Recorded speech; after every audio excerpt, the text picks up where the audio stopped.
Plus de 400 personnes sur la plage de Bouc-en-Canotte cet après-midi. Un grand rassemblement en mémoire des victimes des attaques de requins après 7 ans de crise. Un moment de recueillement quelque peu perturbé. Vous allez le voir.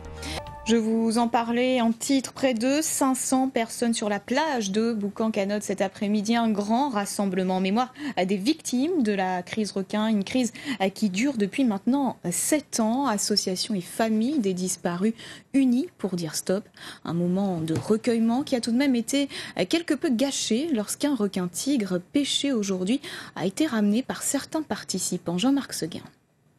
La foule autour d'un requin-tigre de 3 mètres et de plus de 250 kilos, pêché quelques heures plus tôt au large de Saint-Gilles. Il est ainsi exhibé sur la place publique et ce n'est pas du goût de tous. Ça change rien, madame. Le calme revient et la tension redescend avec une minute de silence en hommage aux 9 victimes d'attaques de requins.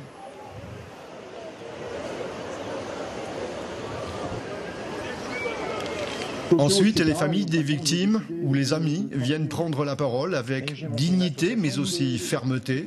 Des fleurs seront jetées dans l'océan. Un deuxième requin-tigre de près de 3 mètres a aussi été pêché devant les Roches Noires à Saint-Gilles aujourd'hui sur Palangre.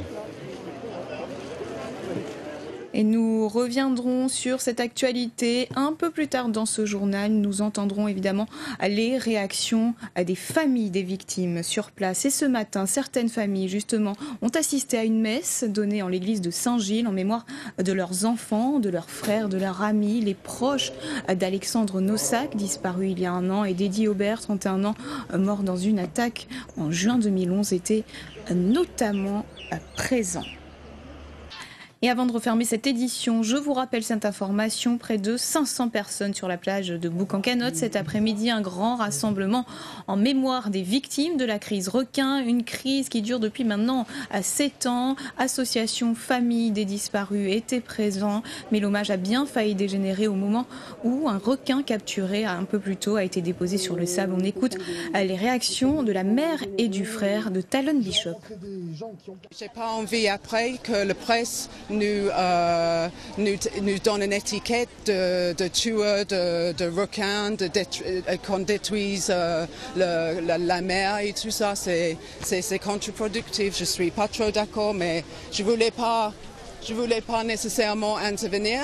Mais quand j'ai vu les gens approcher autour de ce spectacle-là, je pense qu'on n'est pas là pour ça aujourd'hui. On est là pour les parents des victimes. Si elle est morte, c'est de sa faute. Voilà ce qu'on nous a dit. Pour toutes les personnes qui pensent ainsi, pour tous les responsables politiques ou autres hauts fonctionnaires qui avaient pris pour habitude de mépriser et stigmatiser les victimes en leur infligeant une double peine, je vous demande ceci. Mais où est votre cœur ?